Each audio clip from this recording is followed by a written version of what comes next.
Вітаю, shalom, good evening, dear friends, Ambassador Markarova, Mr. Temerty, Mr. Lévy, Congressman.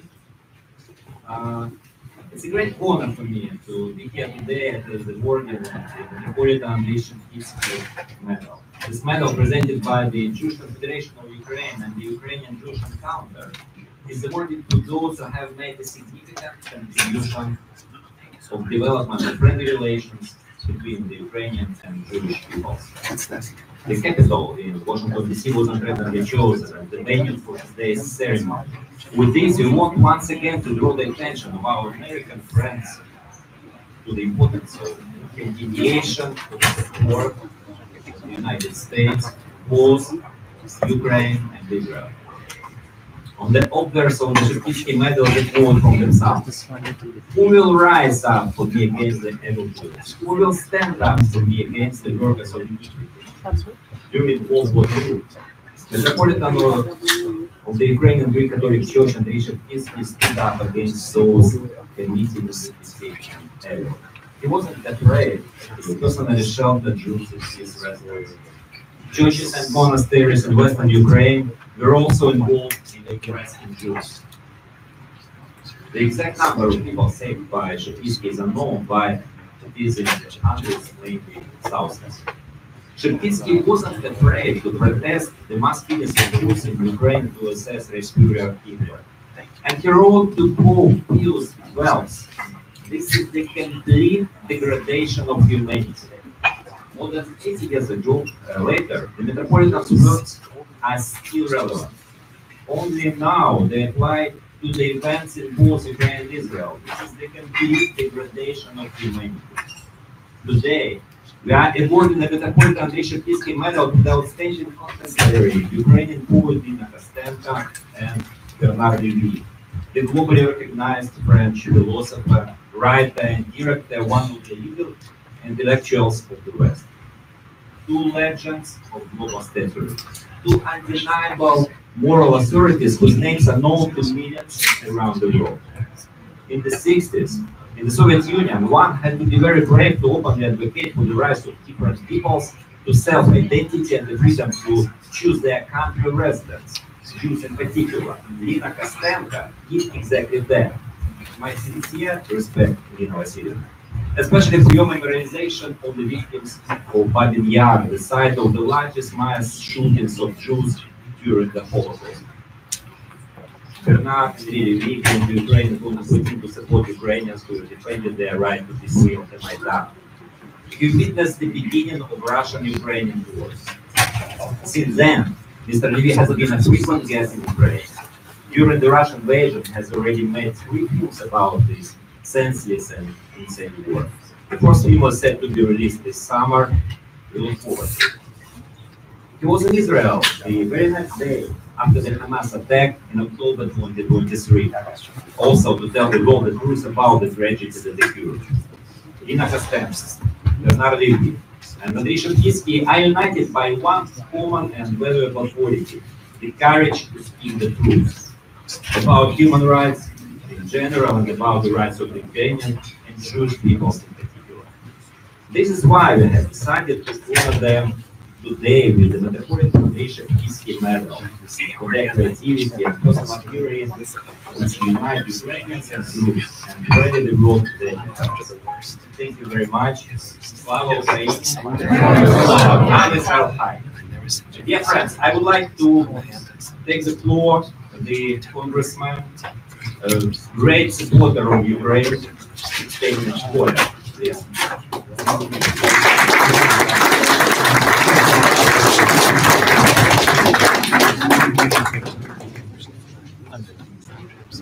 Thank you very much. I want to thank our ambassador, who I've gotten to know pretty well. I did not put this pin on. I did not put this pin on today because I was thinking. I have worn this pin the first thing I do every morning. This I brush my teeth. Get my suit. And the first thing I do is this book.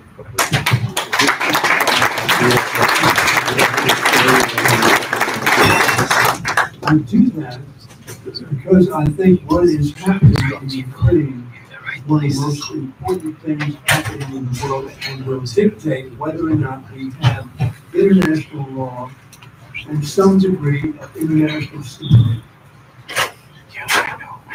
And we will have that if we win.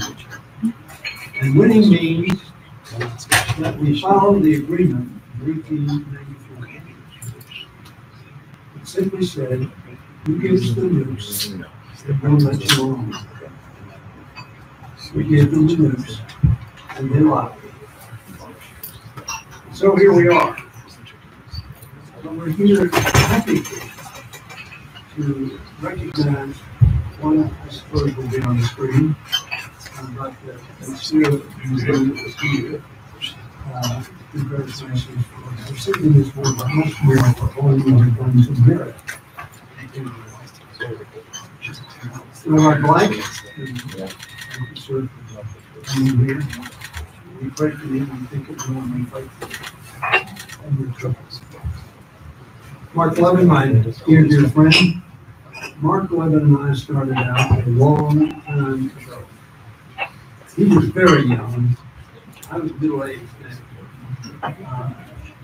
Working on behalf of the accusers.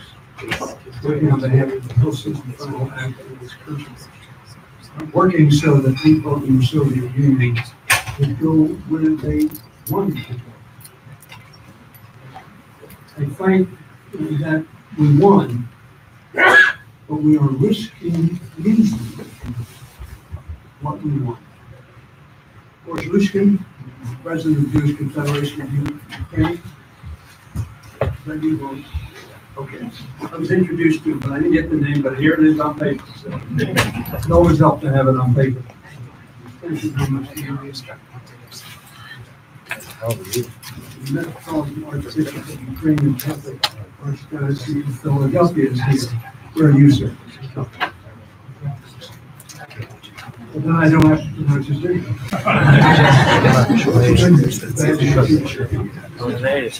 I'm pleased hearing devoted to cheer on liberty, democracy, and human rights and international law. That is what is at stake in Ukraine today. And that is what the ambassador fights for every day in our country. Oksana has become a good friend. But more than that, someone who I greatly respect is a symbol of a people that has shown such great courage, conviction, and love of the country. Those are the principles Andrey Sheptytsky stood for 8 decades ago. And they're the principles that Ukraine is defending today, not only on behalf of themselves, but on behalf of all of us. Your theme this evening is moral courage in the divided world. I, of course, first saw Ukrainian teams display that moral courage when I was chair of the U.S. Helsinki Commission and in waning years of the Cold War. I became chair of the Helsinki Commission in 1985. Steny of Florida had been chairman for 8 years prior to that. He then became chairman of the Florida Affairs Committee, and I became chairman of the Helsinki Commission. And I used to tell it, Johnny, for 8 years, and I was chairman. Did you tell him? I used to tell Donnie, for 8 years you were chairman of the Helsinki Commission. I become chairman when the Soviet Union falls. I, of course, did not say first. I saw courage, the sunken faces of Lev and Albert, the Ukrainian refuseniks from Kyiv. When I visited them in the Soviet Union in 1987, they were on a 42nd day of a hunger strike to protest of being denied the right to emigrate to Israel after 10 years of waiting. Their bodies were weak, but their resolve was stronger than ever. I also remember the moral courage of Yosef Rabbi, the Ukrainian Catholic activist and member of Ukraine's Helsinki group, who testified before our commission here on Capitol Hill that same year. At that time, the Ukrainian Catholic Church was the largest banned denomination in the Soviet Union. When Yosef was released in 1987 after 20 years, the Soviet Gulag had 9 escape attempts. He was the longest serving conscience known in the Soviet Union. When I say known in the Soviet Union, I was going to the Soviet Union. I was just in my 6th year in the Congress. I'm now in my 44th year in the Congress. And I would meet people who were always encouraged to demonstrate, to seek their freedom. And I said, you know, I hope nobody's following me, because I don't want you to be outed by me. And their response was, no, we want to be known to the world because that makes us safe. It's the anonymous who are exceptional. And that's why we all need to speak up. The struggles people in Ukraine experienced back then are sadly not so different from the struggles today. I was first in Kyiv in 1987. Jim Wright was Speaker of the House, and I visited Kyiv. And I was carrying with me, Mark, you may remember this, I was carrying with me some items, cigarettes and some other things that I took to the apartment. And I rode on the subway, and I was terrified that I was going to be arrested at some point in time in that trip. And I knocked on the door of an apartment, I was told, and I gave this to Peter. Why? Because his son was in jail. And he used the cigarettes and other items that were in that package to get some relief from the oppression. The Russian occupiers had cracked down on numerous religious denominations, including the Ukrainian Catholic Church. Disappeared, tortured, and executed 21. At least 20,000 Ukrainian children have now been abducted, at least 20,000. Have now been abducted from their families and taken into Russia. That, of course, is a war crime. The perpetrators of those war crimes need to be held accountable. In Bucha and beyond, the Russians are butchering an untold number of civilians. Just as chilling are these crimes is the fact that the Trump administration has stopped our investigation into them. In other words, they may be left anonymous in a world that needs to know the truth, in a world that needs to hold accountable the perpetrators of those acts. Donald Trump tries and fails to appease Putin, just as Neville Chamberlain tried and failed to appease Hitler. This is not a partisan speech. This is the reality when you say the price of peace may be giving up eastern Ukraine. The price of peace may be Crimea. My friends, my belief is the failure of the West to respond in 2014 effectively to the taking of Crimea, the stealing of Crimea, is the mother of this war in which we are now involved.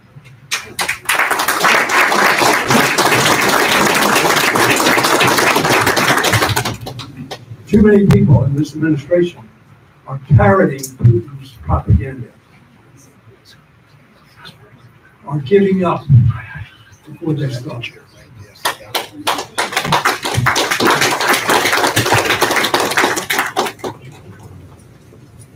The President sadly rejects Ukraine's aspirations to join NATO. We did not ask Putin whether Finland could join NATO. We did not ask Putin whether Sweden could join NATO. There is no reason in the world why we ask Putin, can Ukraine join NATO? That is their greatest security.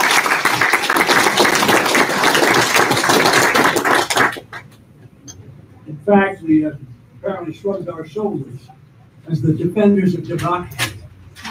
John Kennedy said we would pay any price, bear any burden to defend freedom here and around the world. Freedom is at risk of being destroyed, not only in Ukraine, if we lose this war. And I say we, because we're in this together. The Wall Street Journal criticized me when I gave a speech on the floor. And I said, we're at war with Russia. And they said, of course, you're not at war. Because we haven't declared war. But we have given treasure. And we've given great support. And I urge President Trump, Secretary Rubio, Secretary of Defense, to keep the faith with freedom, keep the faith with democracy, keep the faith with international law. And if you do that, you will keep the faith with Ukraine. Nothing, no guarantees for Ukraine's security, sovereignty, and democracy. That is what we want.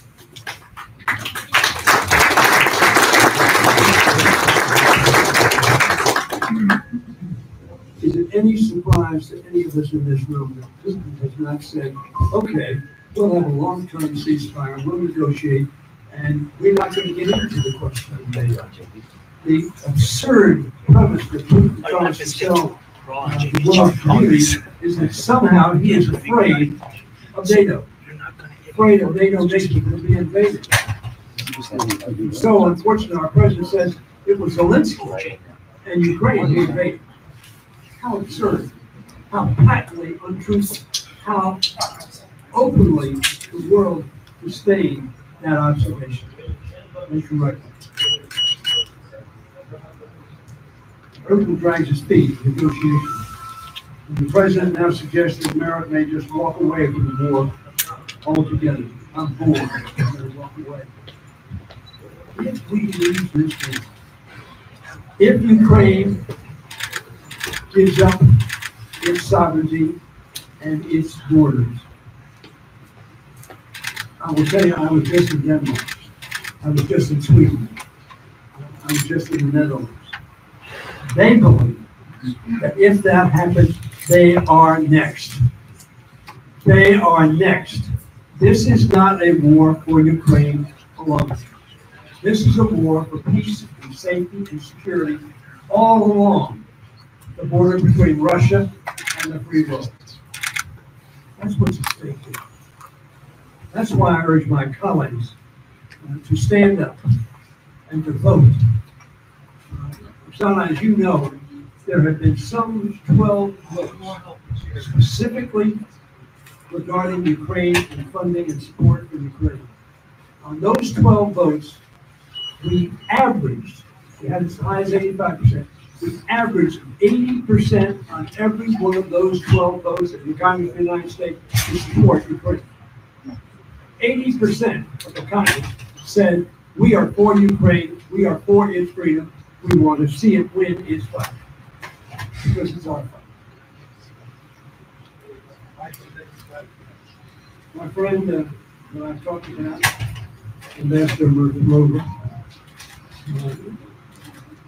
in every opportunity makes the case persuasively for Ukraine.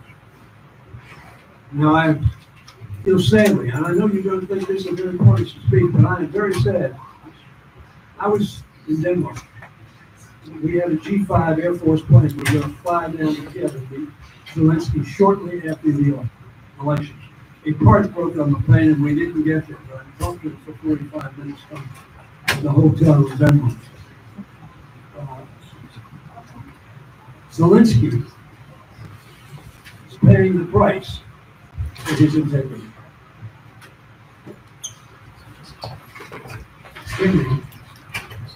This is a personal issue. By the way, I don't know whether you saw that the leader of El Salvador came to the White House just a few days ago. I don't know how many of you saw that on television. But when I saw him, I thought to myself, he's dressed remarkably like Zelensky. nobody said anything that he would disrespect him by his dress, the President of the United States. I want to thank you this year. I don't know Lina Kostenko, this famous poetess who is perhaps going to be on the screen in just a few minutes if I shut up. But I do know that this award represents a kindred spirit who cares as deeply as America has cared, still cares. That 80% vote shows that we still care, and we are still there in Ukraine. I want to thank you both for your advocacy on behalf of not only Ukraine, but freedom itself, because that's what's at stake. Not just Ukraine. As important as Ukraine is, it is a much, much bigger thing we can. That is the West willing to stand up and fight for freedom? Are we willing to pay any price there in Ukraine to defend freedom, here and in Ukraine and all over the world? The two of you remind me of those brave dissidents that I spoke to in the Soviet Union, in Russia, and in Kyiv, and in Leningrad. That's your position. Brave people who are willing to stand up to substantial power. How brave the Ukrainian people have been. How proud we should all be of their courage and their commitment. I'll leave you with an opening stanza of a poem from those dissidents, Vasil Stus. He was a renowned Ukrainian poet himself and members of Ukraine's Helsinki group. And I understand he was a friend of Lina's. I honored him on the House floor shortly after he died in the Soviet Gulag in 1985. There are videos of Ukrainian soldiers reading this poem aloud under Russian artillery fire. I hope we too, all of us, will find the strength, the courage, the inspiration in these words as we stay the course to victory. I want all of you to know that I met with the Prime Minister of the Netherlands, the Prime Minister of Denmark. By the way, my father was born in Copenhagen, so I'm half European. Actually, I'm more European because my mother was Scotch English. Like all Americans, we're somebody else's country as well. The opening line in that poem goes, endure. Endure. Endurance owns you, steals your spirit. So endure. Endure. So to Ukraine, I say endure. To the President of the United States, I say endure. To the House of Representatives in the United States Senate, I say endure. And to all of you who, like me, may not wear the flag on your lapel, but you wear Ukraine in your heart. Because Ukraine is all of us.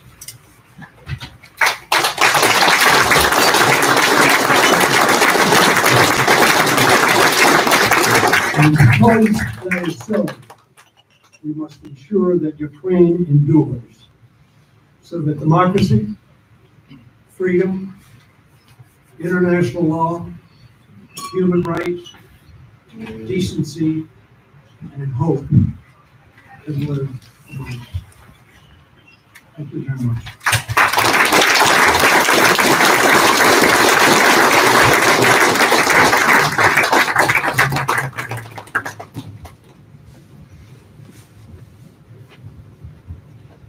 Now I want to welcome Ambassador of Ukraine, Oksana Markarova.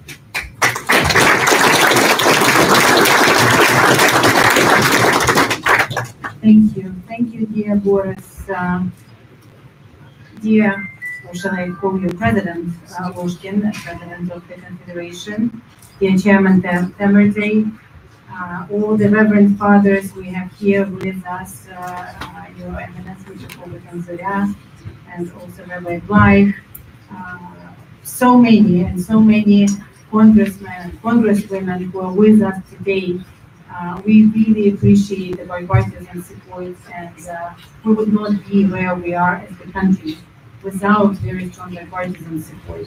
And we really count on it. Dear friends from Ukrainian Armada, from Ukrainian diaspora, all the members of the press, all the members of think tanks. I see so many. I can go on and on and on, on all the people. But thank you, dear friends, for being here. It's an honor for me that you have invited me to attend this very important event.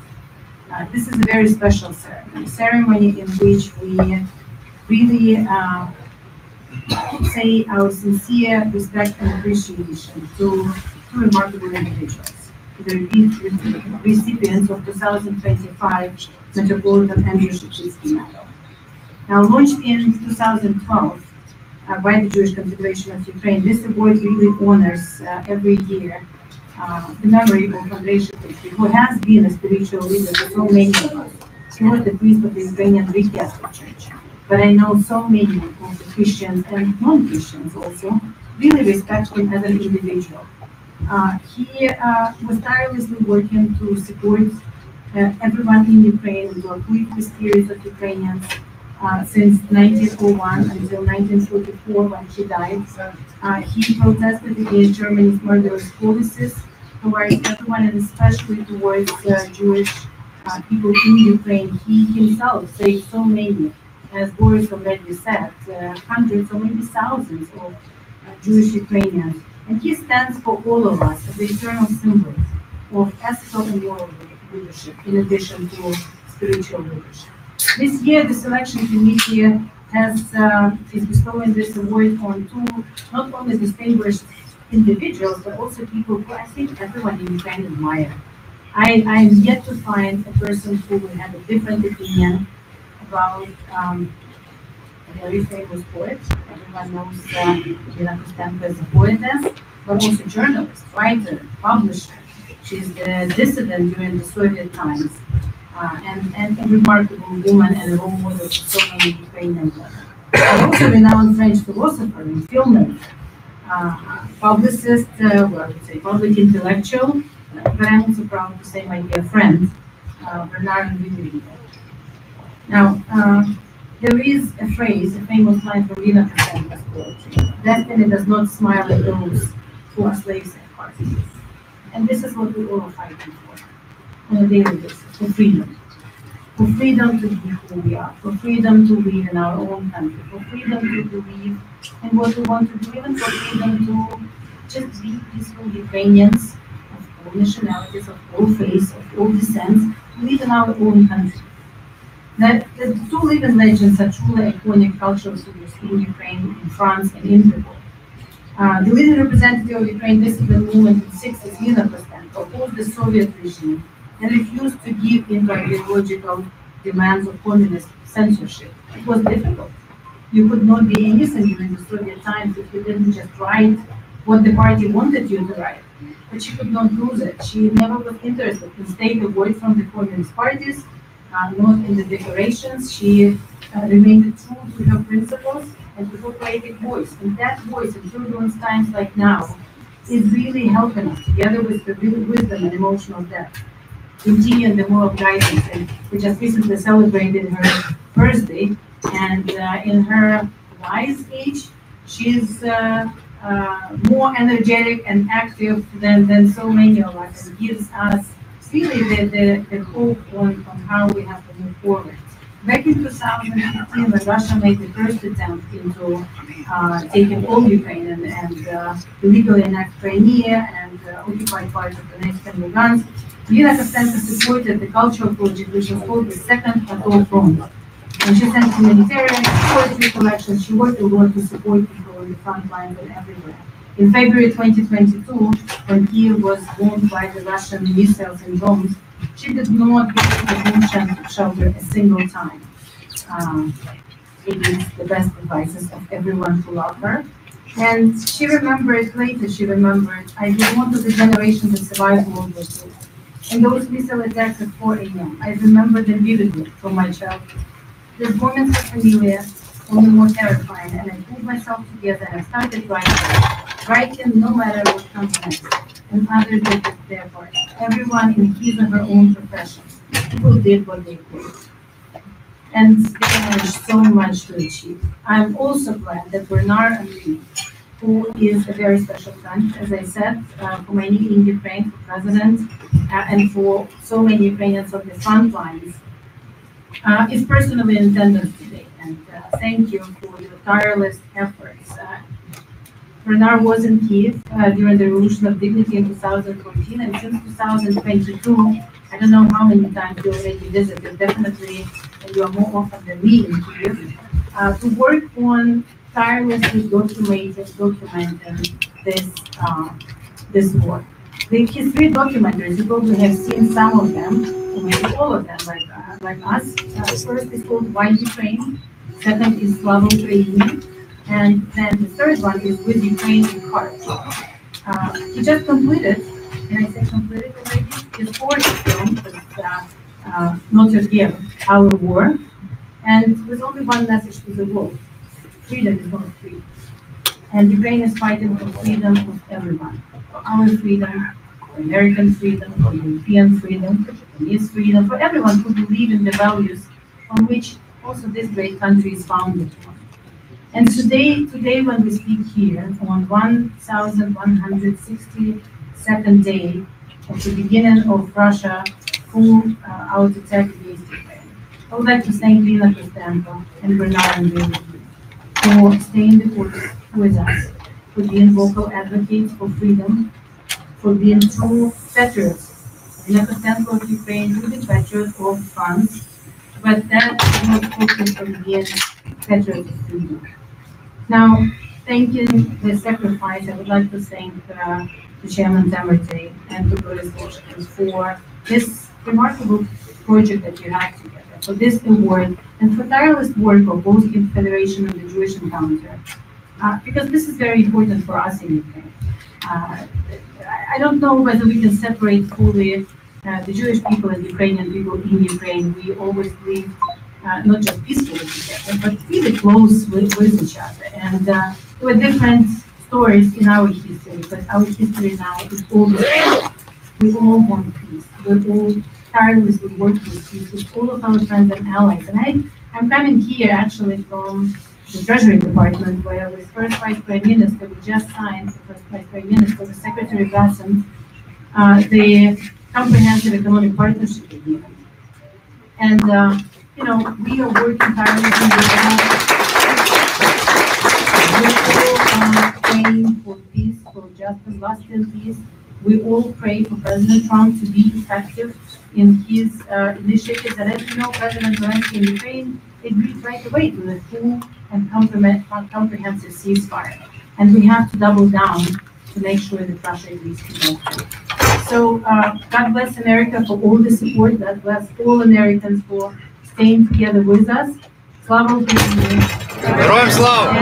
And I look forward to hearing all the wonderful presentations, and especially our advocates today. Thank you for having me.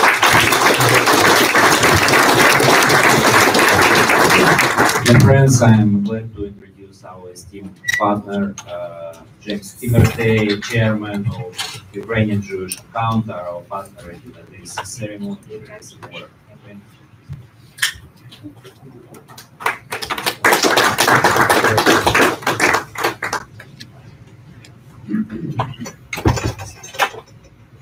Before I turn to my prepared remarks,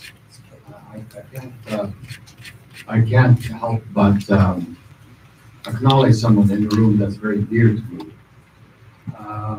because we wouldn't be here if it were not for a certain rabbi that's in this room, and maybe more than one rabbi in this room. But this particular rabbi is the one who conceived of the Sheptytsky Medal. And it came out, if you don't mind, Rabbi Bleich. It's such a pleasure to see you in so many words.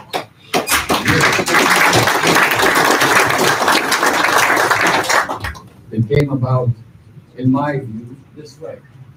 Adrian and I were in Kyiv doing our Ukrainian Jewish Encounter work, and we met with We met with Metropolitan Hussar, if you all recall. He was the Metropolitan of the Ukrainian Greek Catholic Church. And he gave us an idea. He said, oh, I like that idea. It was an idea about how the Polish people and the Ukrainian people managed to reconcile. So Adrian and I said, we got to talk to the rabbi. Let's talk to the rabbi. So we showed up to visit with the rabbi in the synagogue upstairs, and we put this idea forward. I won't go into the idea; it's not necessary. Well, it wasn't going to work. It was too idealistic. It was not going to work. But our expressions were expressions of disappointment, and Rabbi Bleich could see this clearly. And as we left, we knew he was probably more disappointed than we were. And so it wasn't long after that he came to me and he said, look at this, look at this. And he had gone to Labortas, a famous jewelry shop in Kyiv, and produced this beautiful medal of Andrey Sheptytsky, and told me of the vision of the ordinance of this kind. And so here we are. There have been 4 medals given out, and today there will be 2 more. And none of that would have happened if it had not been for your vision. So we're deeply indebted. Thank you so much.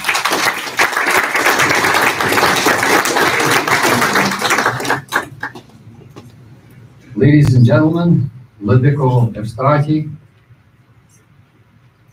distinguished guests, U.S. lawmakers, members of the Ukrainian diaspora. I don't know why this doesn't include Jewish diaspora. So Jewish diaspora, interfaith leaders, and friends who are here. On behalf of the Ukrainian Jewish Encounter, I am deeply honored to welcome you to the 2025 Sheptytsky Awards ceremony.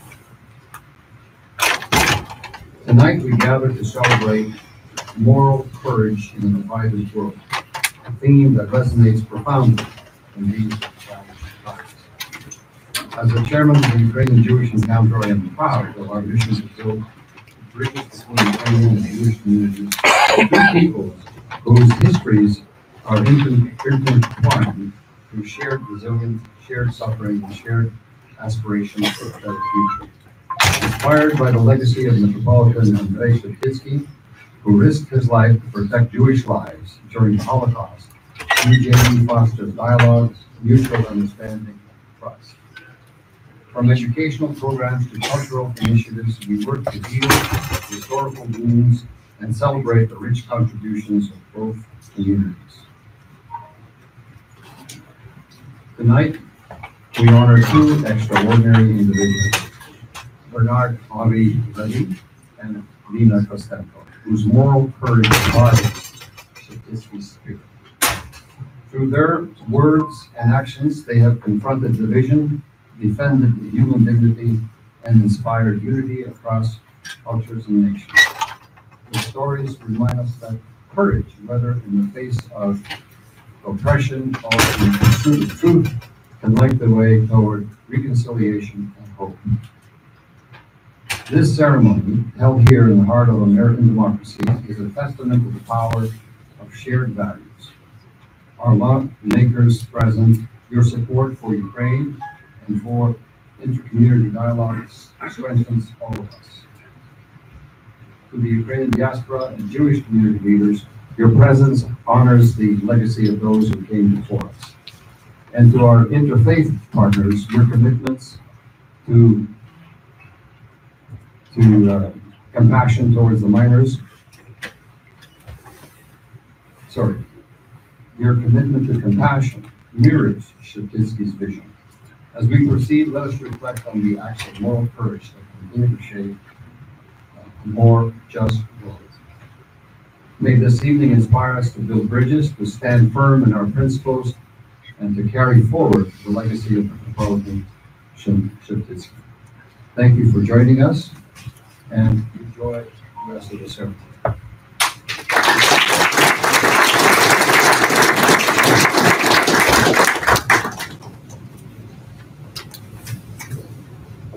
Yeah, friends, now I'm happy to introduce our awardee, Bernard-Henri Lévy, philosopher, writer, and director, one of the leading intellectuals of this world.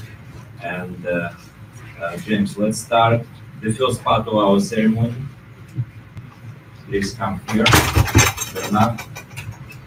Lina, can you show this beautiful medal?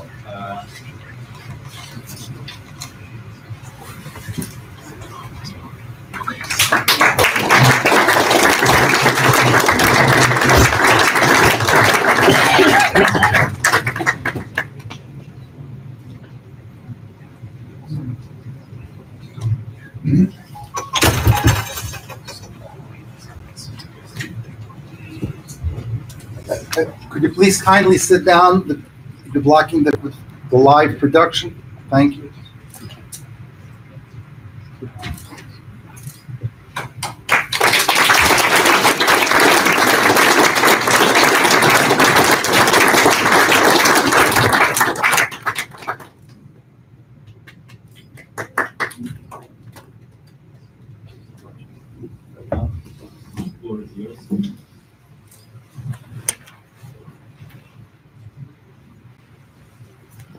My dear Boris, my dear James, my dear friend, Ambassador Markarova,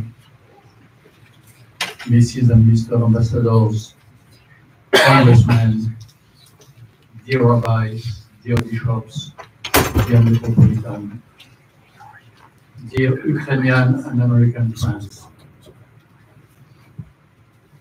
First of all, I must tell you how moved I am and how honored I am to share this great medal and this award with Lina Kostenko. For me, she is more than a poet.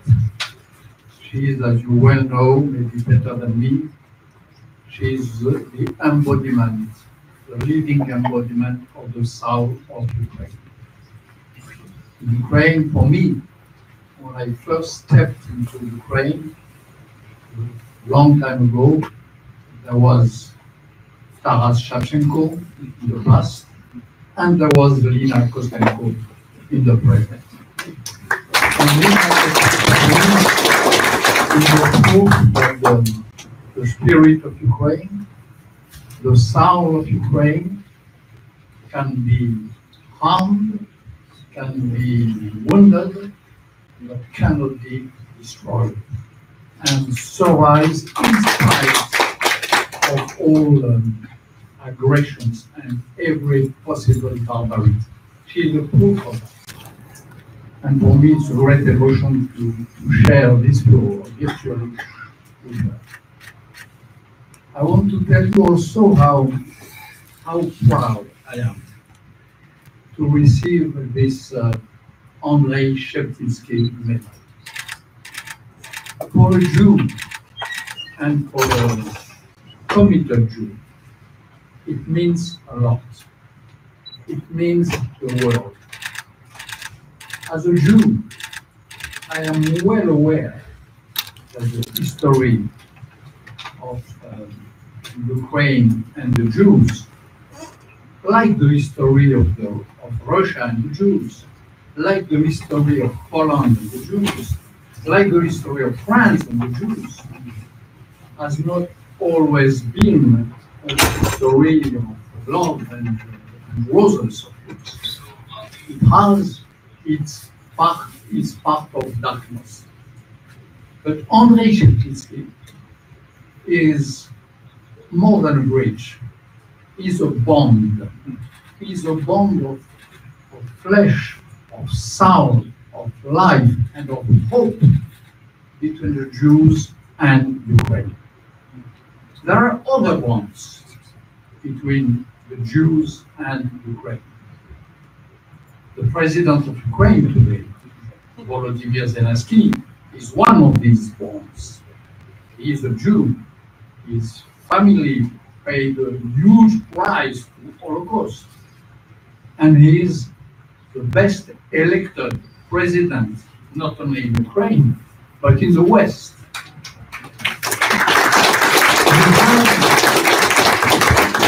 those who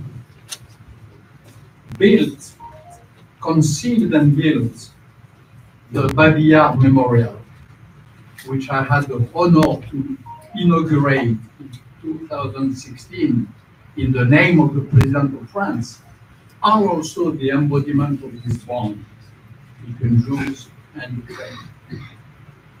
By the way, the veterans of the Israeli army, who are fighting at this very moment on the soil of Ukraine, you have some, even a lot. I know them. I share time with them. I think them are another bond. Anatoly Shapiro, the Ukrainian man who was the first one to enter in Auschwitz and to liberate Auschwitz, Anatoly Shapiro, who was in a Red Army tank, member of the first Ukrainian front, and who was the one who liberated Auschwitz, is another bond between the Jewish people and the Ukrainian people, and between the Ukrainian Jews and the non-Jewish Ukrainians. But of course, Andrei Sheptytsky, among all those names, is certainly the most saint, and for me, the one whose memory is the most holy, I would say. I visited the St. George Cathedral in Lviv, where he did hide in the caves, as well as in his own home, just in front, across the street of the cathedral. Hundreds, maybe thousands of Jews. For sure, hundreds of Jewish children and dozens of rabbis. This Metropolitan who wrote to the Pope, Pie XII, in November 1942, this letter, and then this apostolic letter sent to Urbi et Orbi in the world, named "Thou Will Not Kill," which was directly addressed to the Nazis, who was directly addressed to the world, who was so reluctant to recognize the extent of the crime. This Metropolitan, for me, is an example, of course, of bravery, of spiritual dignity, but also of this unbreakable bond, in spite of the darkness, between Ukraine and the Jews, between Ukraine and her Jews. For this reason, for me, it's really, and I mean my words, I do not prepare any speech, I speak with my heart. It's a pride, a joy, an honor to receive today this medal. I would like also, if you allow me a few more minutes, Mr. Congressman, Mr. President, I will take advantage of this circumstance to add a few remarks. I'm just back from Ukraine a few days ago, and not only from Ukraine, but from frontline. I was in Donetsk, where I saw the Ukrainian army counter-attacking and retaking some of the neighborhoods, some parts of the city, which the Russian army claimed to have taken control of. I was in Pokrovsk, embedded with the 155th Battalion of the Ukrainian Army. very dear to the heart of a Frenchman because it was trained, by the way, by France, in part, and I was in Sumy. In these three cities, Donetsk, retaken by Ukraine, Pokrovsk, when the Ukrainian army is not in a defensive position these days, but offensive position. And Sumy, which was the victim of this rather unprecedented tragedy 2 weeks ago. In Sumy, the Ukrainian army is protecting the city.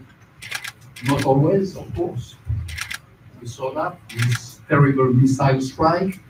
The days I was there, one of the days I was there, there was 95 missiles and drones falling on the area. Nevertheless, Ukrainian army stands so firmly that it allows the city of Sumy to live, and to live in a relatively normal way. Donetsk is, part of it is destroyed.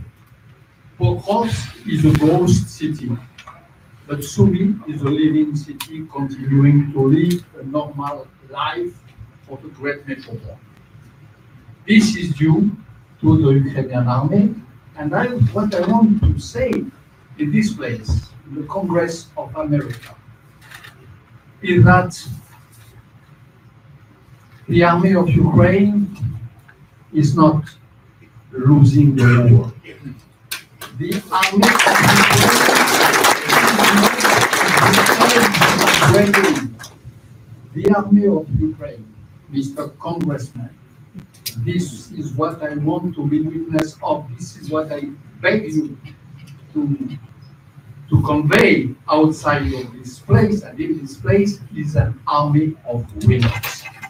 They are not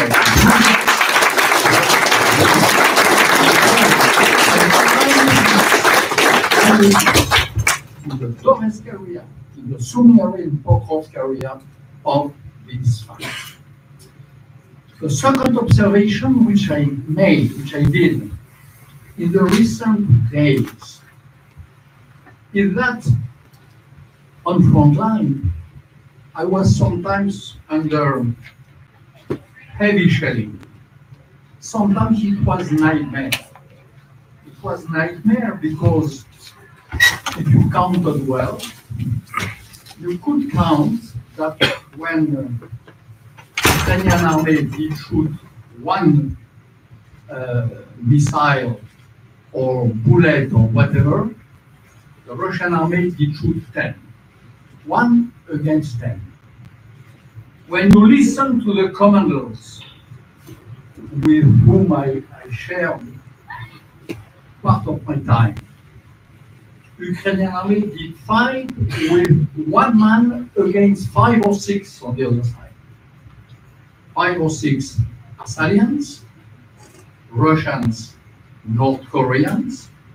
On the other side, you have, against 5, you had 1. Why did Ukrainian army prevail? Why does she resist? Why did she retake Donetsk? Why does the Ukrainian army still defend Sumy? Because Ukrainian army is incredibly today professional. Because the Ukrainian army is today the best in Europe, that's true, and probably one of the best in the world. When you are able, 1 against 5, 1 bullet against 10, when you are able to hold the front, it means that you replace the number by the wisdom, by the sense of tactics and of this is what it is a model for the West. They use our weapons, by the way. They use our weapons, which we delivered sometimes, not all the time. They use more and more their own weapons, which are homemade. which are made in Ukraine. And this I saw it a lot. But sometimes they use our weapons. They use our weapons, which we did not really know how to use, because we were accustomed to a time of peace. We never thought that war could come back in Europe and US. They know. They put them into practice. And the Ukrainian army is a sort of virtuous, good school of the war of freedom against tyranny for the whole West. And what I mean to say is that, as you well know, the President of the United States recently wondered, let's say it this way, why President Zelensky did not say more often, thank you, which was, by the way, an ill-informed observation, because President Zelensky says thank you as often as he thinks and as he has to say. He said thank you all the time, but the point is not that one. When I see the Ukrainian army defending their borders and our borders, when I see the Ukrainian commanders ask why they combat, replying, we combat because we defend our home, but we combat also because we defend your borders and your home, my conclusion is that it is us Europeans, it is us Americans who should say thank you to the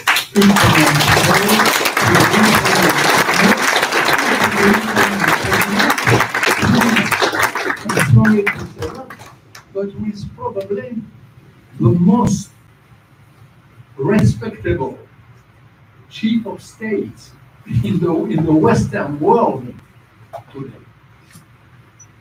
This is my second remark, and I would like to end with the last remark. I just alluded to this moment in the Oval Office, which was so embarrassing for a lot of us, if not all of us. It happens that I lived at this moment. I was not in France. I was not in America. When this moment happened, when this encounter between the two presidents, President of the United States, President of Ukraine, happened, I was in Ukraine. And I was on front line. I was in Pokrovsk. I was with some of the soldiers of the army, which I just told you about. And it was a very strange and terrible moment. I was with a group of soldiers who expected this moment, who waited for it, who hoped for it. We were waiting 2 hours before in a bunker, buried in a deep bunker for this encounter. We had captured the Starlink connection, and we, all of us, connected computers to be sure not to miss any drop or any minute, any second of this blessed moment. It was so important. President of America. And we were there, underground, in this bunker, around our computers. And when the moment happened, I saw the soldiers with whom I was, tough guys, aged soldiers, not teenagers. They were 40, 50. They had a great experience of life and of war. All of them paid a high price to this war. And I saw them. During this moment, I saw them crying. In front of this image, I saw these tough men crying. Why did they cry? Because they did not expect that. Because they had such an admiration for America. Because America was their fatherland of hearts. Because they had a fatherland which is Ukraine, in flesh and blood, but in spirit. They had another fatherland which was Europe, the free world in general. And they had such an admiration for the American dream and for the American state. And for them, it was more, it felt, it smelled, not exactly a betrayal, because it can be repaired, of course, and I hope it will be. And this other image which we all saw in the Vatican might become a reparation, a way to repair the other image. It might be a sort of apology to the Ukrainian people and to the Ukrainian president, but at this moment, these Ukrainian commanders and simple soldiers believed so much in America. They shared so much of the American creed. They had so much the belief that they were fighting for the same values which are embodied, incarnated in the American creed, that they cried. And I wanted to share that with you today, under the umbrella and in the shining shadows of Metropolitan Andrey Sheptytsky. And by the way, to give my last word, I never understood very well why Andrey Sheptytsky, Metropolitan Andrey Sheptytsky, is not yet counted among the righteous among nations. I know that the case has been examined. I know that for the moment it has been put aside. But I know that those who judge at Yad Vashem, there is a long process. There can be a rejection and an appeal. It's a process. And what I want to tell you today, that now, strong of this medal, emboldened by the great honor you offered me today, I will fight for the entry of Metropolitan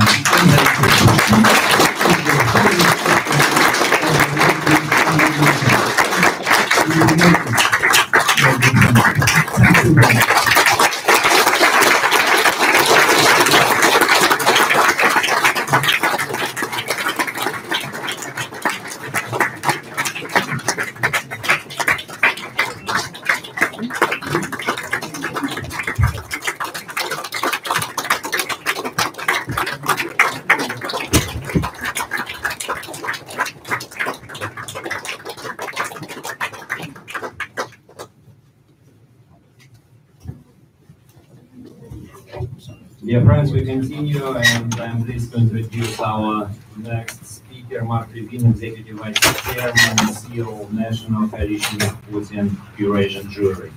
Mark?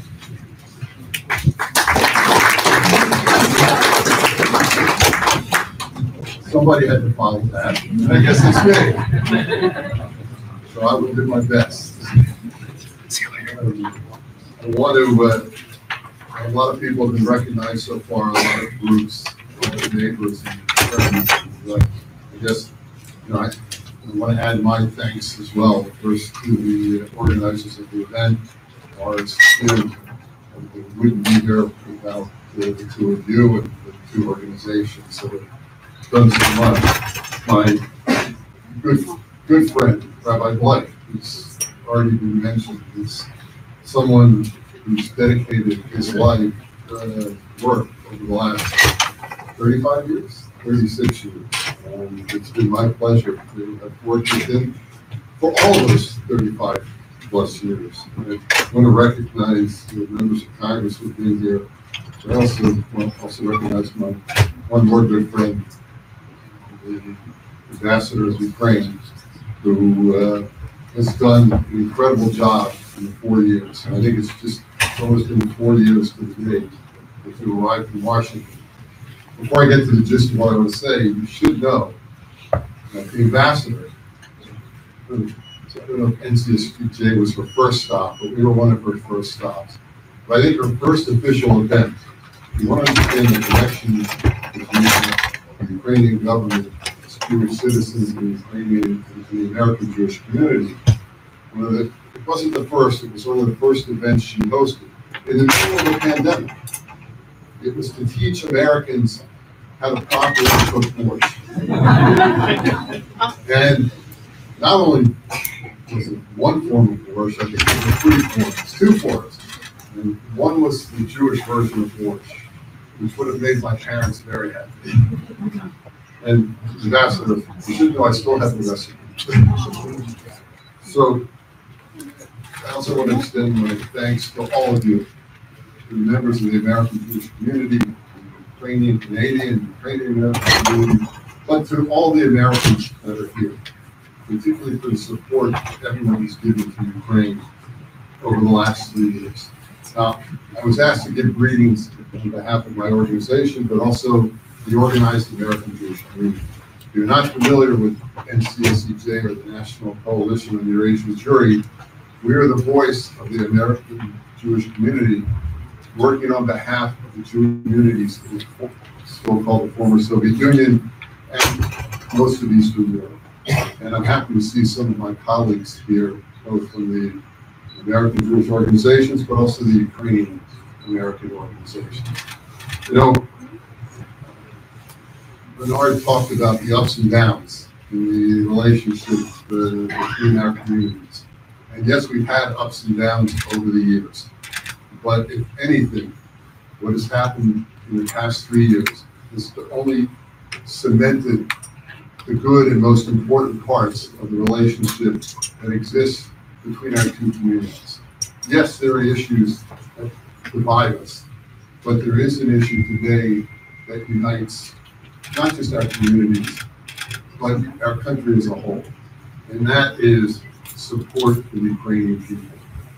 And I am proud that my organization has stood with the Ukrainian people in defense of their country against the unwarranted and unjustified Russian invasion that didn't begin 3 years ago, but began 11 years ago. And I'm proud that NCSEJ and the organized American Jewish community continues to stand in solidarity today with the Ukrainian people. It is appropriate that we're meeting in the U.S. Capitol to present these awards. It's appropriate because what better place than the bastion of democracy and debate for more than 2 centuries to be here today. And who wasn't inspired by the words that we just heard?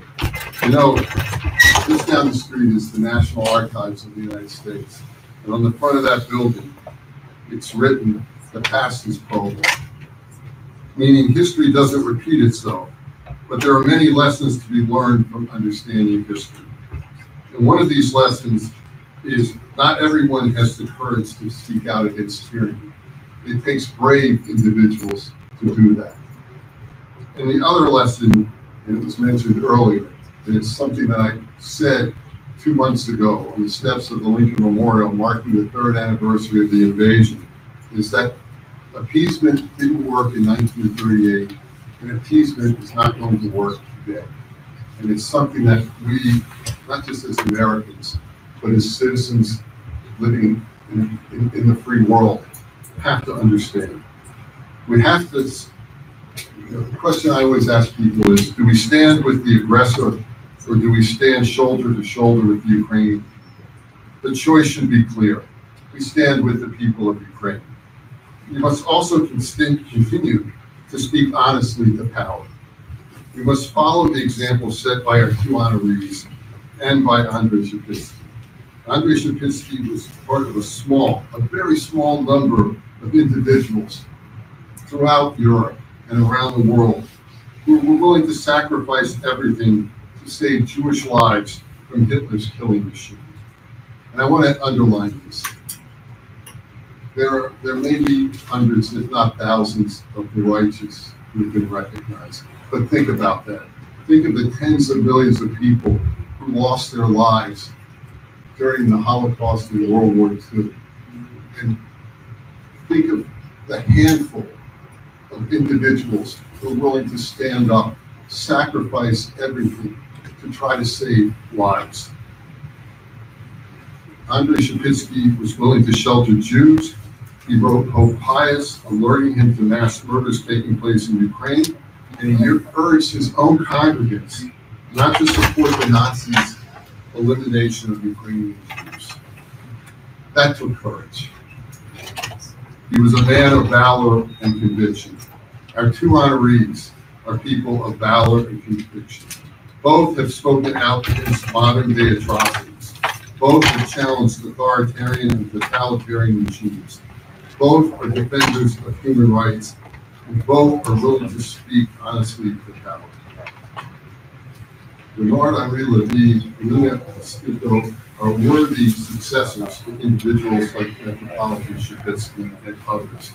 I'm honored to be here tonight representing NCSEJ and my community as these two worthy people receive this prestigious award. So thank you very much.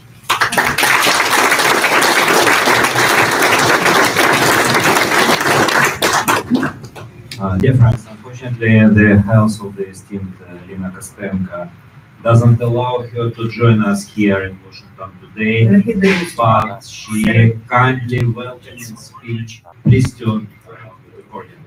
Дорогі друзі, сердечне вітання з Києва. Дуже дякую за несподівану нагороду в такий важкий час. Ви, можливо, знаєте, що я політичний бюджетарій не ношу, але нагорода імені Шептицького – це особлива нагорода. Це знак солідарності, знак взаєморозуміння, якоїсь високої причетності до найшляхетніших людських цінностей. Через те я приймаю цю нагороду з глибокою вдячністю. Пробачте, що не змогла до вас приїхати, але, як хтось казав, душі світу, як дзвони, одні далекі, інші близькі. Ми ж одне одного чуємо крізь всі ці ракети, шахеди, всю цю війну. Кам'ю казав, що світ поділяється на чуму і на її жертв. Головне – не стати на бік чуми, але і не стати жертвами. Бо чума, здавалося ж, знищена, але її вібріони розрослися, вони збереглися, розрослися і зараз загрожують всьому людству, яких зараз виникає якісь нові форми фашизму, який обступає людство. Я зараз закінчую книжку нову, шукаю оптимізму в собі. Люди ж хочуть втіхи, люди хочуть розради. І ось написала такі оптимістичні рядки. Оце такі ми в Господа щасливці. Ми обраний народ. Нас обирають вбивці. Знайоме, правда? Колись було таке гасло радянське: пролетарі всіх країн, єднайтеся. Думаю, на часі наше гасло. Порядні люди всіх країн, єднаймося, цим переможемо. Дякую. Lina Kostenko, for your and our future.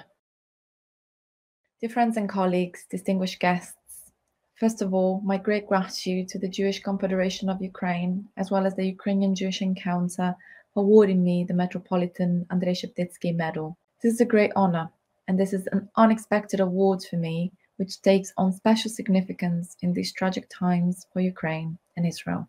When and how did the Jewish world enter my life? Through empathy, through compassion. My childhood fell on World War II. We lived on Trukhanev Island. It was a beautiful part of Kyiv, opposite the monument to St. Volodymyr. As I remember today, my little friend Yosha is walking to school along the banks of the Dnipro River and singing at the top of his lungs. The war forced us to leave that corner of paradise. The island was actually destroyed during the battles for Kyiv. When we returned there again, there were very few people on the island, and Yoshi was not among them. And then we heard the terrible news. Yoshi was shot along with other Jews in Babyn Yar. Before that, in school, children did not even think about who is of what nationality. So the understanding of Yoshi's identity came with his death. For the rest of my life, I have not been able to understand how a little boy singing on the golden sands on the banks of the Dnipro River could be shot. I remember another voice from my childhood. I had a record at home with an old Jewish song, 80 yor, 80 years. I did not understand the words, but I was struck by the sad, deep male voice in contrast to the light, bright melody. After the war, an action called the Fight Against Cosmopolitanism made a heavy impression on me. It was 1948. Among my friends were Ukrainian Jewish writers, and I suddenly saw a void forming around them. They were avoided, not greeted. They were declared cosmopolitans without relatives, enemies of the Soviet regime. I continued to communicate with them as a matter of principle, trying to overcome their vacuum of loneliness, while remembering the immense loneliness experienced by repressed Ukrainian writers. They had just been called bourgeois nationalists. And then there were the 60s when I entered literature. A few short years of publications, and then 16 years of prohibition. For us, who were then the generation of the 60s, the Jewish question was extremely important, just like the Crimean Tatar or Polish question. Knowing from our own experience what imperial and totalitarian violence against peoples is, we also defended the identity of these persecuted peoples. It was all the more painful today to see how not only Russia, but also many in the West ignore the rights of the Crimean Tatar people deported in 1944, a people for whom Crimea is the only motherland. In those 1960s, my good acquaintance was Anatoly Kuznetsov, who lived close to Babyn Yar and saw that tragedy through the eyes of a child. He sent me a version of his novel about Babyn Yar, not distorted by censorship. At that time, I was translating Jewish poets. It was still completely impossible to imagine that an independent Ukraine would ever emerge. But we saw this long-dreamed-of free motherland as a European state, where each nation was to have its own voice and its own form of cultural existence. In this regard, I want to remember my great friend Ivan Zuba, who we miss so very much today, and who also received this honorary medal at one time. That Ivan Zuba, a Donetsk resident, one of the most prominent dissidents of the 1960s, who died on the 22nd of February 2022, literally on the eve of the Russian invasion of Ukraine, as if refusing to see what would happen to his Donetsk region, to his Ukraine. He was buried on the day the war began, as if killed by the war. Actually, it was Zuba who first spoke about Babyn Yar on the 29th of September 1966 as a common tragedy and common memory of Jews and Ukrainians. He said this in the atmosphere of state anti-Semitism, with the help of which, after the catastrophe of the Holocaust, the Soviet regime continued its persecution, denying Jews even the right to mourn their dead, and denying Ukrainians the right to even remember the catastrophe of the Holodomor. In September of this year, an exhibition of paintings depicting the historical dramas of Jews and Ukrainians will open in Chicago. The author of the paintings, Yohanan Petrovsky Stern, an amazing example of Jewish-Ukrainian intellectual and artistic symbiosis, calls this cycle of his works confronting catastrophes. In fact, each catastrophe is unique, but we, together with the Jews, the Poles, and with the three Baltic peoples, are the peoples of the bloody lands, the lands between Hitler and Stalin, as Timothy Snyder wrote about it. This is one of the main keys to our understanding. In fact, anti-Semitism is very similar in its characteristics to Ukrainophobia. We are two peoples who have been denied the right to exist in various ways for centuries, the right to have their own state, the right to remember their own tragedies. Ukrainians had to fight for decades just for the right to recognize the Holodomor as the genocide of the Ukrainian people, although even Raphael Lemkin, the author of the concept of genocide, had cited the Holodomor as an example of genocide. And the matter is still not over. A symbolic fact, it was during this war that Europe began to widely recognize the Holodomor as genocide. In other words, it seems that a modern genocide is needed in order to finally see the genocide in its macabre reflections in the past. Therefore, protecting the memory of these tragedies inevitably becomes part of our identity. In this regard, we can and should learn from the Jews how to implement a resilient and consistent strategy for protecting this memory. I also want to mention Chernobyl. In the 1990s, I worked for over 10 years as part of the historical and cultural expedition studying the heritage of Ukrainian Polisia, which was destroyed by radiation. But Chernobyl is also one of the ancient centers of Hasidism in Ukraine. Menachem Nahum, the founder of the Chernobyl dynasty of Tzaddiks, is buried here. There was a magnificent large synagogue here, converted into a military registration and enlistment office in Soviet times. The rusty red star on the balcony reminds us of this absurdity. A local resident told me a terrifying story. There is still a ditch there where executed Jews were thrown, and in the midst of that apocalypse, a young Jewish woman lay in the ditch with her two small dead sons huddled against her.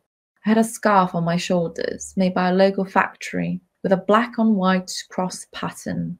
In those days, such scarves were called 20th century because of this pattern. I thought about this eerie symbol, a mother with murdered children as an emblem of the 20th century, standing in that deserted synagogue with broken windows. Cold silence, without prayers. Only a swallow flew under the vault like a pendulum of time, drawing some ancient, mysterious writings. My life unfolded between two world wars, the second and today, the third. As a child, on the 22nd of June 1941, I heard the bombing of German planes on the outskirts of Kyiv. At dawn, bombers arrive at dawn to stop human life. And on the 24th of February 2022, also at dawn, Russian bombers flew over Kyiv. In the past, death came from the west. Now, death has come from the east. And just when Ukraine was standing up, when Ukraine was crystallizing its European identity, this death came to prevent this identity from taking hold. And in fact, the Ukrainian state, like the Israeli state, are in a very similar position in this regard. Again and again, they have to fight for survival, for the right to be, for the right to choose their future. Allow me, taking this unique opportunity, to thank a special person whom you are awarding with me, Bernard-Henri Lévy. We heard your voice when you spoke on the Maidan on the 9th of February 2014, calling yourself Ukrainian. We heard your voice when you spoke on the Maidan for the second time on the 2nd of March of the same year, saying, Europe must protect Ukraine. Europe must become the guarantor of the borders of your nation and the freedom of your cities. You called Ukraine the guardian fortress of Europe. You also said that Putin's next enemy after Ukraine is Europe. 11 years have passed since those speeches of yours, and today we can all see how prophetic your vision was. Today, Ukraine is defending Europe, and Europe is defending Ukraine. And this is the only guarantee for the salvation of the democratic system at the moment. The world is small, At that time on the Maidan, you were translated by the Parisian journalist Halia Ackerman, our great friend. By the way, she also went to Chernobyl with us. My poems were published in your magazine La Règle du Jeu in 2015, dedicated to the Maidan. I also would like to thank Andrei Glucksmann, your friend, who is no longer with us, but who from the very beginning of Ukraine's struggle for its European future back in 2004 called for solidarity with Ukraine, striking us with his piercing understanding of the situation and exceptional passion of thought. When the outstanding philosopher and your teacher Jacques Derrida died in the same year, 2004, I was for some reason so incredibly sad. I wrote a poem about the friction of everyone with everyone, about the impossibility of meeting in the chaos of the modern world. But thanks to the great figure of Metropolitan Andrey Sheptytsky, thanks to the Jewish Confederation of Ukraine and the Ukrainian Jewish meeting, we have been able to meet in a way. And even if this is a virtual meeting, because the war does not allow me to be in this hall right now, I'm still with you, with my thoughts and the voice of my dear granddaughter Yaroslava Francesca. And this is the highest dimension of meeting with you, is a deep understanding, deep empathy, deep solidarity. Finally, I will recall the motto of the Polish November uprising of 1830-1831, for your and our freedom. The philosophy of this motto: a nation can be truly free only if it is surrounded by free nations themselves. The drama that we are experiencing today forces us to say, for your and our dead, because this is the noblest dimension of memory, when you remember the sorrow of close people. Also for your and our future, so that the suffering and trials of our peoples in these years become a chronicle of courage, responsibility, love for freedom, so that the children of our peoples can sing on the banks of the Jordan and Dnipro without fear of being killed. Thank you again. Kyiv, 30th of April, 2025.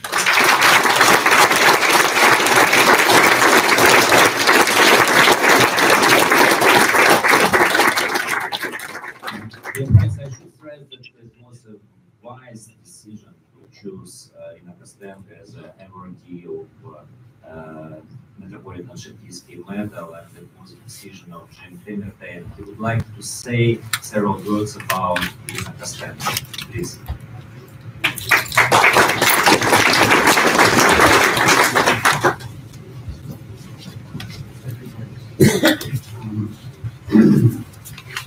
Before I do say anything, I would like to acknowledge a gentleman that's in the room here with us.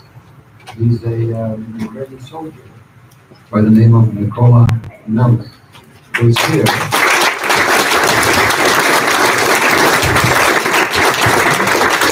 He is visible and being treated in the United States.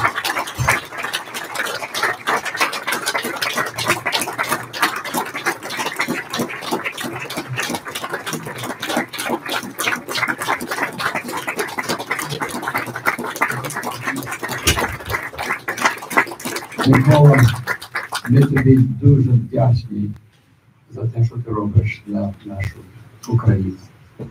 Mikola, we are very grateful for what you are doing for our Ukraine now. And we deeply connect with you for the sacrifice that you have been doing. Thank you for being here.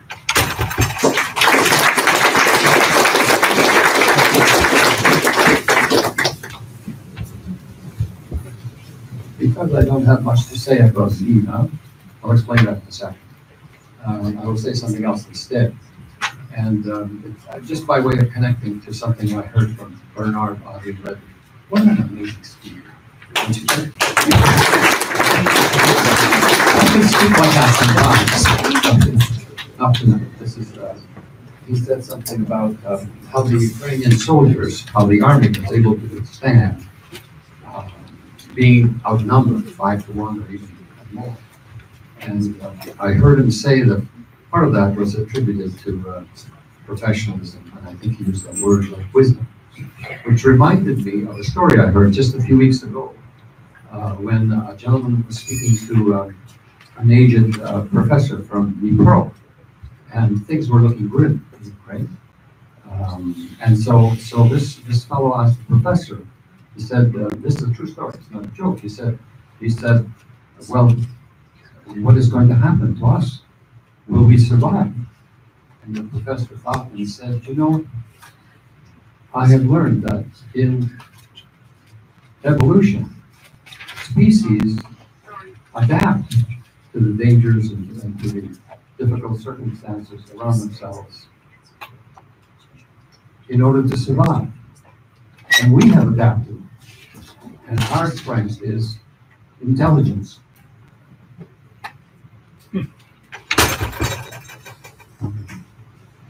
Against the enemy to the north. So, about Lina Kostenko, look, I have written introductory remarks. It's not easy to put anything like this together when one is in Toronto and Boris and his team is 10,000 kilometers away. So the coordination was not perfect.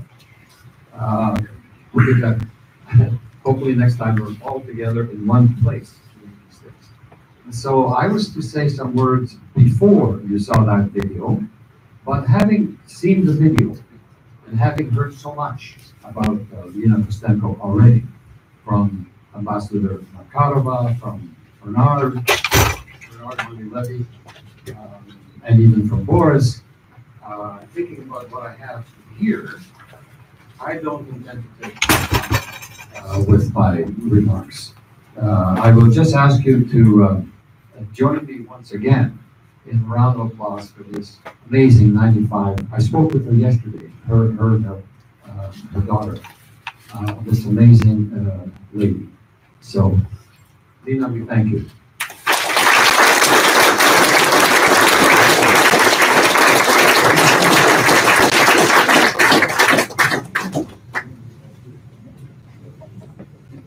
I'm pleased to introduce our next speaker, William Daroff, CEO and of the Conference of Presidents of Major American Jewish Organizations.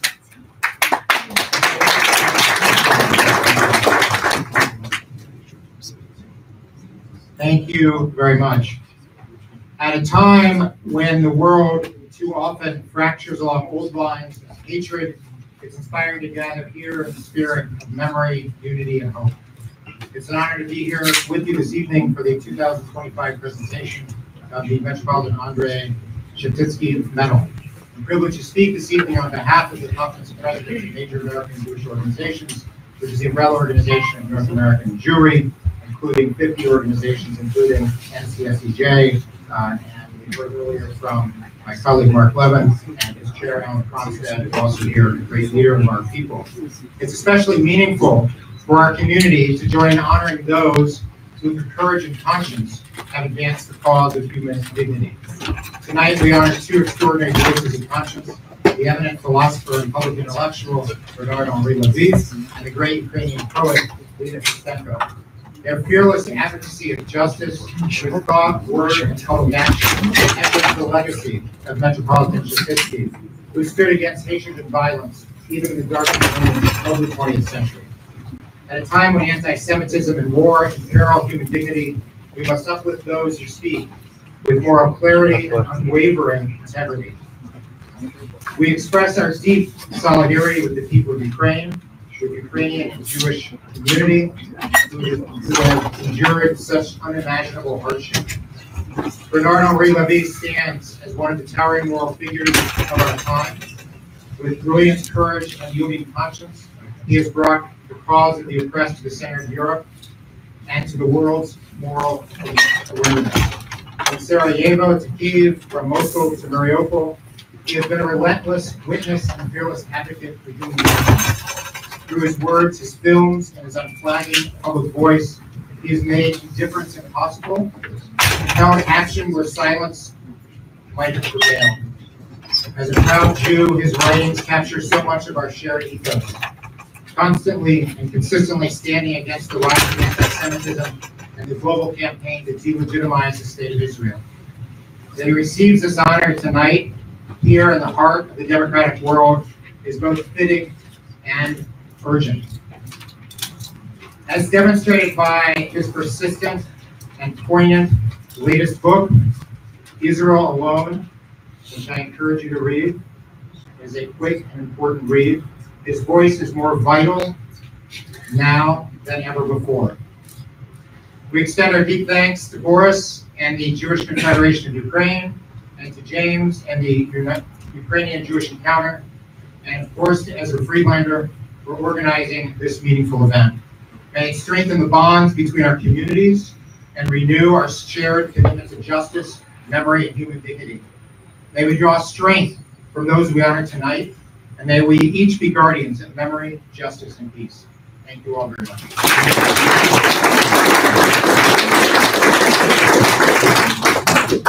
And now speech of Paul Grod, President of the Ukrainian Congress, and after we will show you the movie, short movie about Metropolitan Sheptytsky.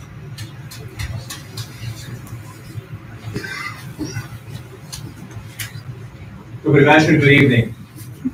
It's a profound honor for me as the President of the Ukrainian World Congress, which represents the interests of a global Ukrainian community in over 80 countries, over 25 million Ukrainians, and here in the United States, represented by the Ukrainian Congress Committee of America and its President, Lozhkin, who's with us this evening.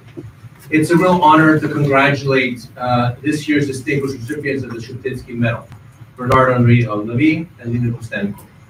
I also want to take a moment to thank our Jewish American friends, especially Jewish Ukrainian friends, but the Jewish Ukrainian and Jewish American friends, for standing with Ukraine day in, day out. And we work together and see each other at various forums. Just a couple of months ago, Mark Levin and I spoke at the 3rd anniversary commemoration of Russia's full-scale invasion together with Ambassador Markarova, just steps away here at Lincoln Memorial. And Mark and the world Jewry have been very staunch supporters of Ukraine. And quite frankly, today, I'm very proud to say that I think that Ukrainians and Jews are more united than ever before.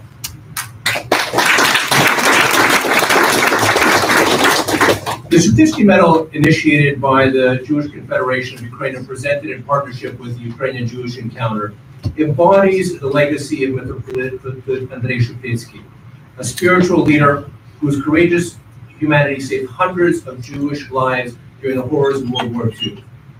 An enormous personal risk with the Metropolitan Sheptytsky shielded Jews from Nazi persecution, condemned atrocities, and exemplified moral clarity and bravery. Bernard-Henri Lévy, philosopher, filmmaker, and a steadfast champion of democracy, has passionately brought Ukraine's struggle and resilience to the world's attention, for which we are deeply thankful.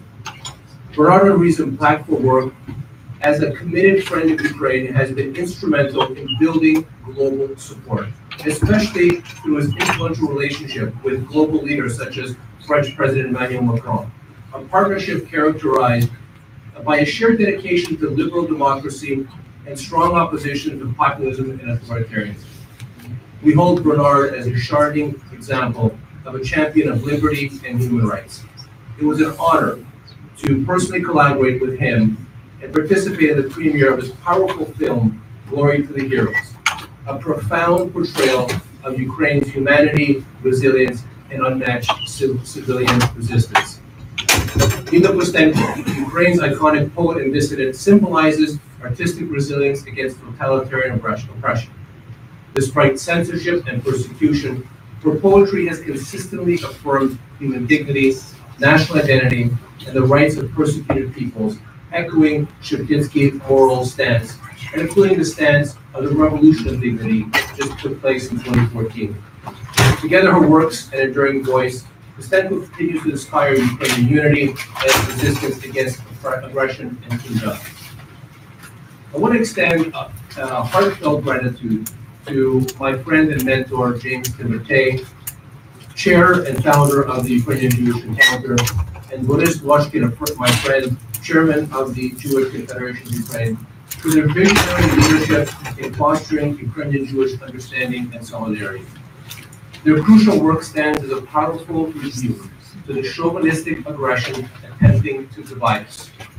Together, Ukrainians and Jews remain united as firm obstacles to Russian imperial ambitions. Finally, I wish to sincerely thank all of you, friends of Ukraine who have gathered here today. Your bravery and unwavering support is essential now more than ever, as we reinforce global moral clarity. Our collective efforts to ensure that the United States and the broader international community uphold the principles of justice, liberty, and human rights are critically important in securing Ukraine's victory and decisively defeating Russia's aggression and imperial ambitions. Thank you, and Slava Ukraini.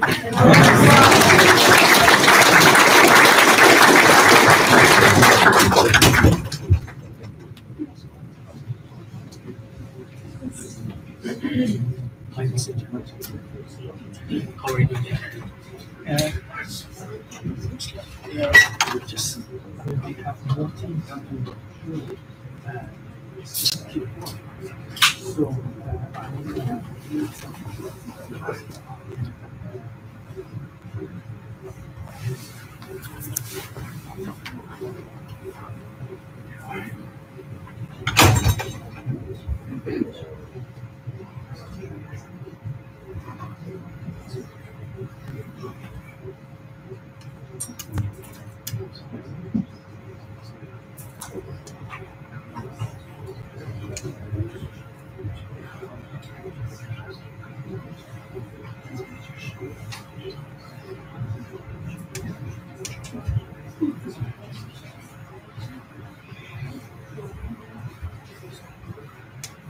we have some technical problems, I think, with the movie. Let's, Rabbi Bleich, your turn. It's the last speech for today. And then,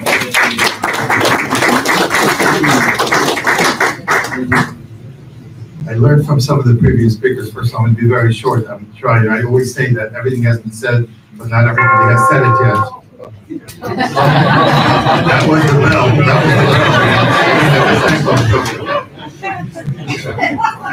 Saved by the bell. I'm going to be quite short. I just want to make a few points. Like I said, everything has been said, not everybody said it. I'm not going to repeat what was said before. I just want to what Jim said, my good friend. Before I begin speaking, I want to say a few words. I would like to introduce a soldier from the IDF who volunteered for the Ukrainian army and is here in the United States now to rehabilitation to get an arm. Who actually grew up in our school, in our home, in our children's home in Kyiv.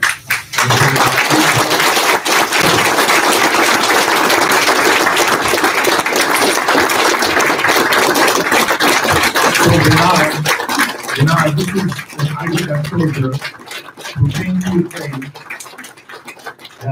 a student, amongst others, who came to Ukraine, volunteered for the Ukrainian army, and was unfortunately wounded, as you see, and is now here in the United States to get a prosthetic arm. Igor, we know him as Yaakov David, Tish, call him Tishka for short. So, Yaakov Duja, Rabbi.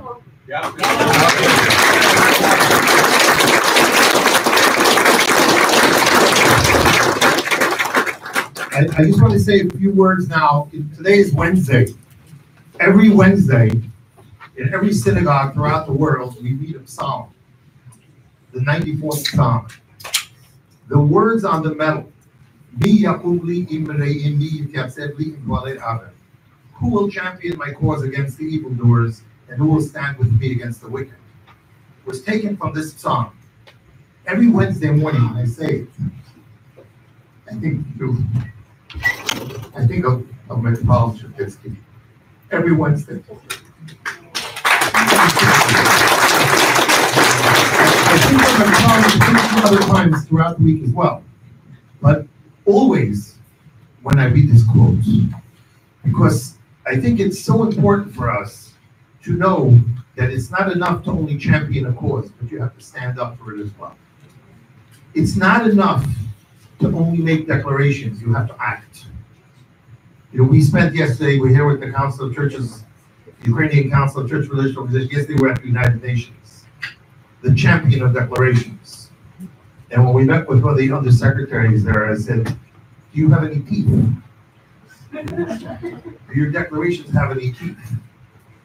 Because you can make as many declarations as you want, but if they don't have teeth and they can't accomplish what has to be accomplished, it's not enough. And that's what I think that Sheptytsky, was said that he wrote letters to the Pope. He wrote a letter to his people, but he also acted. And he saved people's lives. And you'll see, I think that this film is going to say more than any speech that anybody can say what the idea of the Sheptytsky Medal is. The idea of the Sheptytsky Medal is to find people that understand these principles that Metropolitan Sheptytsky stood for. Not only wrote about, but acted upon. And that, I think, what is the most important and gratifying thing that we're here for. So, congratulations to my good friend Bernard, and of course, great speaker, as was said before. Thank you so much to Boris and to Jim for really putting this thing together. This is something that has been very, very difficult. And as you mentioned, from different continents, tens of thousands of kilometers away, and Lina and Raya and all of the staff that really work day and night, literally, to put this together. And thanks so much to my friend Ezra, who came through with the room. And I want to thank everybody for being here. And I want to tell you that it is a proud moment for me every single time this medal is given. I feel great pride and happiness, as I should, for refusing what you want me to do and for doing this instead. This is a great, great thing, because this is something that perpetuates those actions, the actions of saving lives, standing up against evil, and speaking out for the cause. Yeah, she does. Thank you very, very much. Slava Ukraina.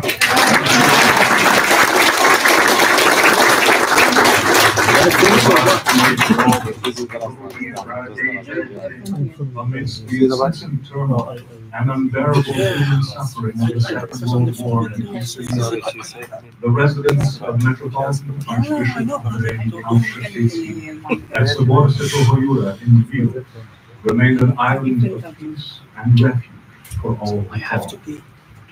I'm speaking to you here today for one reason only: to pay respect, reverence, and homage to a great man, His Holiness the Archbishop Metropolitan Andrey Count Sheptytsky. My father had arranged, was lucky enough to have arranged to have me hidden in the monastery by Metropolitan Sheptytsky. He put his hand on my head and sent me, asked somebody to take me to one of the priests. This was the last time I saw Sheptytsky and I saw my uncle. And this is how I was saved. The process of integrating children of various cultures, making Jewish children inconspicuous to the ever-searching Gestapo, required discretion and understanding. I will never cross myself in all of the other things that a 7-year-old would normally, living in that culture, know, so that I could pass. Daniel Timchina was the head of our orphanage, and he was very careful not to show others that we are Jewish. The Metropolitan used his many personal connections and the wide network of his church in support of this integration and concealment process. This is a picture of Rabbi Kahane, who was saved with his family in the monastery of Sheptytsky, and after the war became the chief rabbi of the Polish army, and later he became chief rabbi here in Israel of the Air Force. And there were 2 other Jewish boys in Lviv at the time, for dead, and whose name was Daroff and then they will warfare. This is a picture of Daniel. I call him Daniel. He's known as Adam Daniel Hopfeld. This is a photograph that he sent me some years later. And Hattrick Pope, and he indicated in his letter that he spoke about me with Pope, and Pope sent his blessings, and that he thanked in our name the church for doing what he did. He was exposed. He was a most courageous man. He was, first of all, his humanity was such. He was almost saying the sanctity about this man. Thus, he endangered himself. He endangered the entire church, if you like, who kept us, because it was at his recommendation. So he is the head of it all. And he, in his own library, he kept a Rabbi Dr. Kahane, behind the wall, behind the books.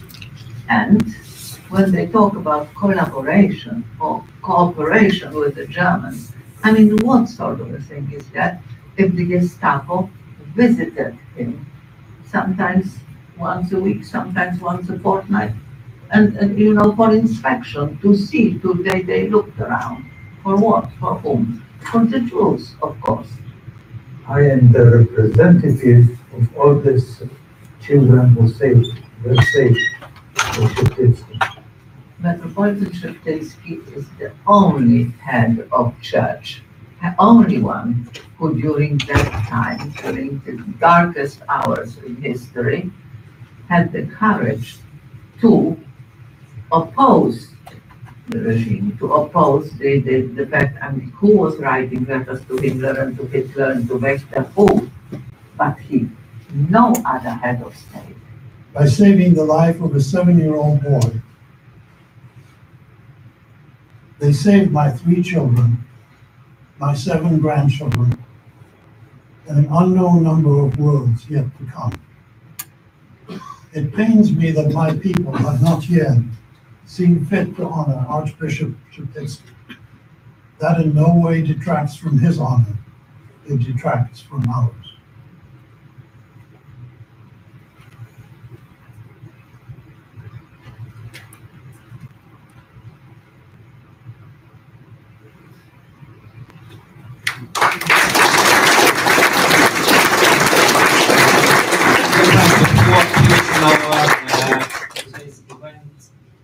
I would like to introduce you grandsons of one righteous among the nations. His name is Yaakov. He was one of the leaders of UPA who saved Jews during the World War II, and the Daroff region. And I would like, where are Mr. Rovchuk? Are you with us? Right here, right here. Yeah. This is this hero accepted by Yad Vashem, and Bernard, I will do all my best with you to push them. I will tell you more details. Well, I know the situation very well with PC. And Jim, closing remarks. The floor is yours.